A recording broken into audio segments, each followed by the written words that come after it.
How to recover suspended Facebook account. 180 days left to appeal or will permanently disable your account. Scroll down. Click on Appeal option. Check mark this box. Continue. Enter an email address and click Send Login Code. Enter confirmation code. Facebook sent a confirmation code to the email address. Open New Received Mail. Scroll down and copy code. Second way, you can click on here, which says Log into Facebook. After that, continue this.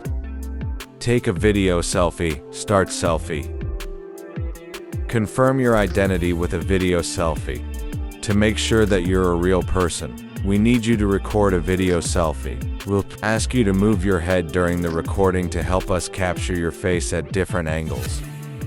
Video selfie complete. Submit. Identity confirmation in progress. We usually review your information within 48 hours. We'll send you a notification once we've made a decision. After wait, Facebook will send you notification. You can now get back into your account. After that, you can open Facebook account. We hope this guide helped you.